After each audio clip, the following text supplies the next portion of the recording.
Are you ready for a show that talks sports from the fans' point of view? We've seen Michael Jordan score 37 points a game in his era. How many could he score in today's NBA? There's not a player out there who I'd rather have than LeBron James. Are you ready for a show that isn't afraid to challenge anyone when it comes to sports?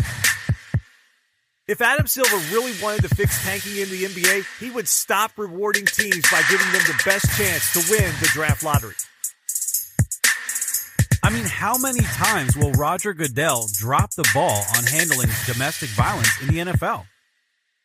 Look, athletes have every right to talk politics, but if the fans stop tuning in, that's their right.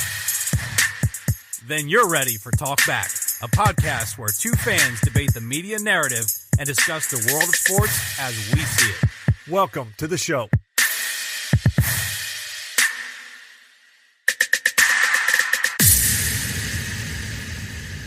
Happy New Year from your Talkback podcast crew. I'm one of your hosts, Eric Nesbit, and with me as always is Justin Gay, your host and director of content.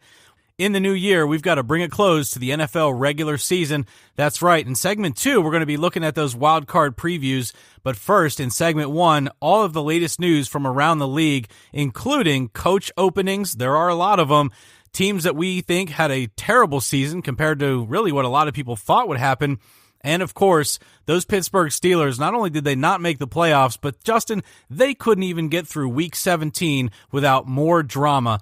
All of that coming from the NFL, but before we close out the show, we've got to talk about LeBron James, who is now the self-proclaimed greatest player of all time. And I'm sure Justin has a little bit of an argument with that, but is James Harden the greatest player of right now? We've got all of that and more on episode 231 of Talk Back.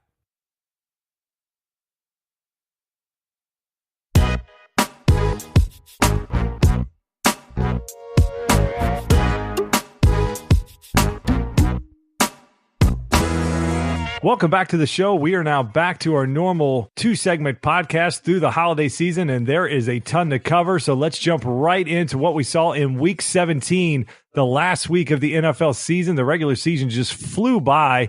So, Eric, let's pick it up right off the top with a team that I feel like we've talked about nearly every week on this show. And no, I'm not talking about the Pittsburgh Steelers. We'll get to them later. Let's talk about the Philadelphia Eagles. And we spent a lot of time talking about this team for all the wrong reasons, trying to figure out what was actually going on with this team. They go into the Coliseum in LA with Carson Wentz injured, and Nick Foles begins this run of ripping off 3 straight games. And the Minnesota Vikings were still in the Christmas spirit because they gifted the Eagles a chance to jump into the 6th seed, and that's exactly what the Eagles have done. So, Eric, in segment 2, we'll discuss their upcoming matchup with the Bears on Sunday afternoon in that late game. But let's talk a little bit about this Eagles team going forward. Last year, it looked like, for all intents and purposes, Carson Wentz was going to be the Eagles franchise quarterback for the next 12 to 15 years. Well, now, Eric, back-to-back seasons, he can't stay on the football field for an injury. First it was the knee, now it's the back. And Nick Foles has come in and been the one to really lead this team into the playoffs. That Super Bowl run last year, now he's got him back into the playoffs this year. As an Eagles fan, do you have some concerns now going forward with Carson Wentz being the quarterback for this team, seeing that he can't stay healthy and your success has come from backup Nick Foles, who looks like he'll be gone next year? I think it's a relevant question, especially as an Eagles fan. I sit here looking at my green sweatshirt and all my paraphernalia. I even have a newspaper article that says, "At last," from the Philadelphia Inquirer, and right there on the front page stands Nick Foles holding up the Super Bowl trophy from last year. So sitting here in the studio are memories of a recent season where Carson Wentz wasn't the star of the team. Now, with that being said, I think we have to step back off the ledge just a little bit, because I'm certainly not ready to give up on Carson Wentz's talent just because he suffered an ACL injury, which I don't really consider ACL injuries to be one of those nagging, he just can't shake this injury type of things. I really can't hold that against him, but in this season, I was a bit more concerned. He looked shaky. He really looked slow. We've talked about that through the weeks. And now we have this back injury, which, I don't know, it depends on which reports you read.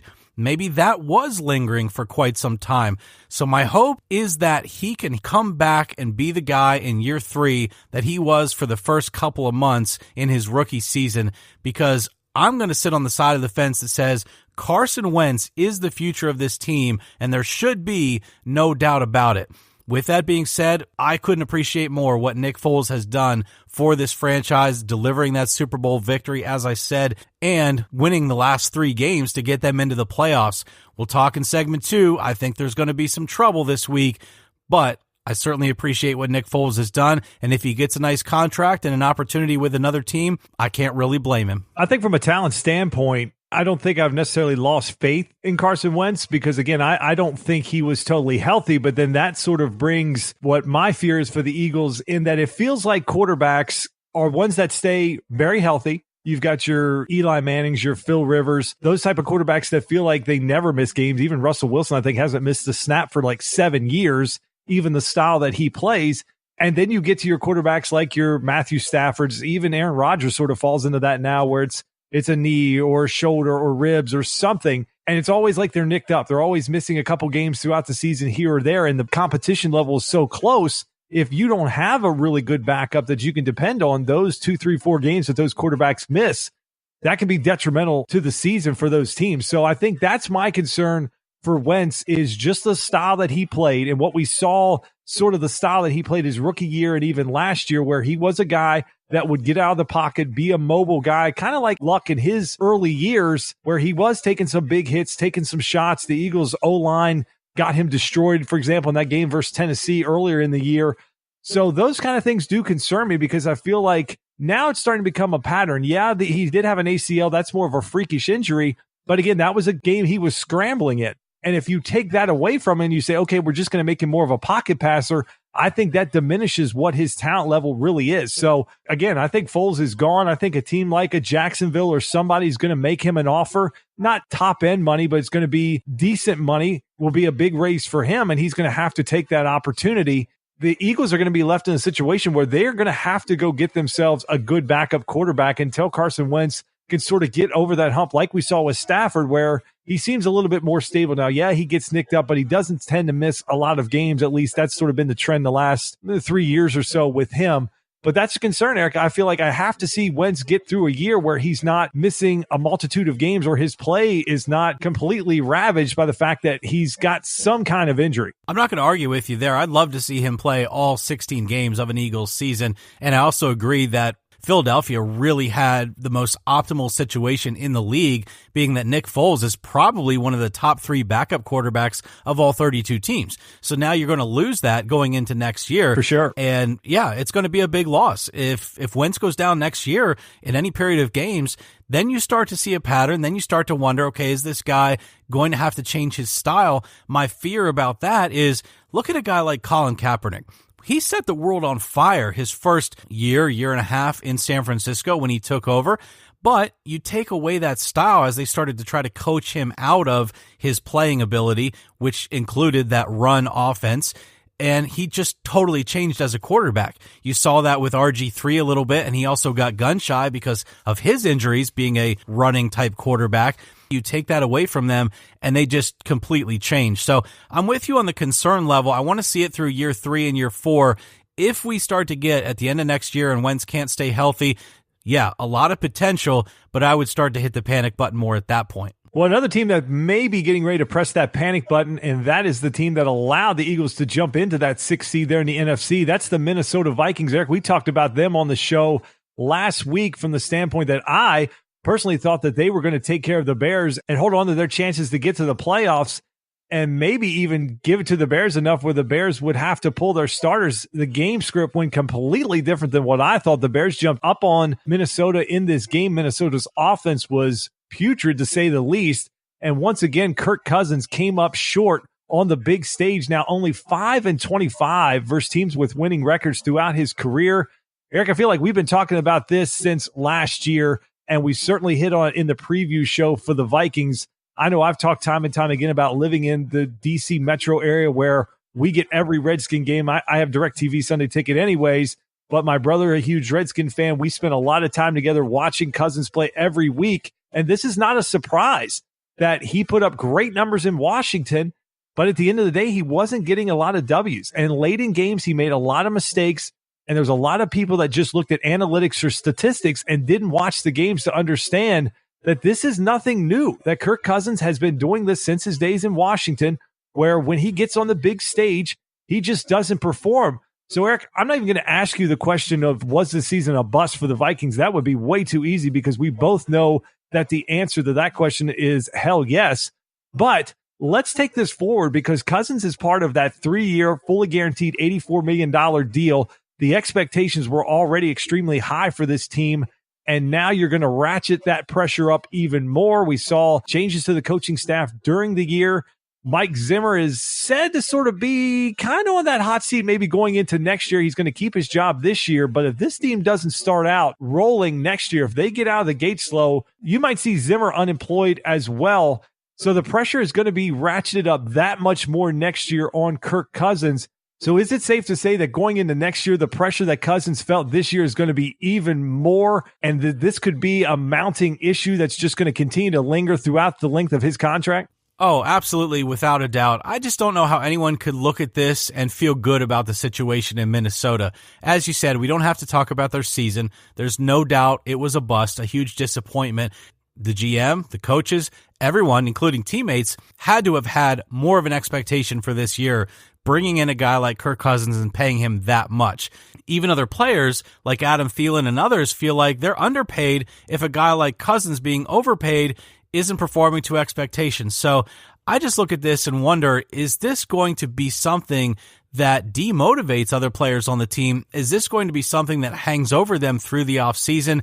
If Cousins doesn't look good through OTAs, through training camp, then they enter the season with some doubts. They have a lot of talent on that team. We've talked about Diggs and Thielen and Kyle Rudolph and their running back crew. And then with Cousins being the quote-unquote name he is in the NFL, their record of 8-7-1 is just unacceptable, especially coming off of what they did with a guy like Keenum the year before, who they could have probably had at a much lower price. So all in all, it's a complete failure. And yeah, there's going to be a ton of pressure on Kirk Cousins. And Eric, they're not going to have an opportunity to get that much better on this team because they only have about less than $7 million in cap space based on what they think the cap is going to be. They have a very top-heavy roster. Over 54% of their cap is wrapped up in about 6 guys at this point. So, yeah, to your point, the production they got out of Keenum would have given them another probably, I mean, even if he signed the deal he did in Denver, that's another $10 million that the Vikings could have on their books, and they sure as hell wouldn't have to give him $84 million fully guaranteed. So they would have had a lot more. That contract may have been even more incentive-laden. It could have been closer to $15 million. So they put all their chips in on a guy like Cousins who's just not proved himself. That 5-25 record didn't just happen all this year. A lot of those games, he didn't have pressure on him because he wasn't even starting in Washington, or the expectations that he was going to have this mammoth deal weren't out there like they are now. But Eric, that kind of leads to a bigger problem because there's a tweet that ESPN had out that the top 6 highest paid quarterbacks in this league all missed the playoffs. And we've spent time talking about this even last year in the offseason. We've had some listener questions come in on what do you do with quarterbacks that are sort of that fringe top 10, top 12? Are they really a guy like Stafford? Is he really worth close to $30 million a year? Are you going to put $30 million in a guy like Matt Ryan? And you're going to tie up basically 15 to 17% of your cap on one guy. So is that the problem with this team, as they're simply too top heavy and they can't fill out the roster with more talent? Or once these guys get paid, is the motivation level not the same? But how do guys like Aaron Rodgers and Matt Ryan, we know why Jimmy Garoppolo wasn't there. He got hurt. But these guys that get these big deals, Cousins is in there as well. Why do these guys just not seem to be able to perform once they hit the lottery and get these big deals? Yeah, I don't know. I think it's a great question. I mean, you look at the level of quarterbacks that did miss the playoffs. You could throw Cam Newton in there. You could certainly throw Derek Carr in there. You can throw Ben Roethlisberger in there.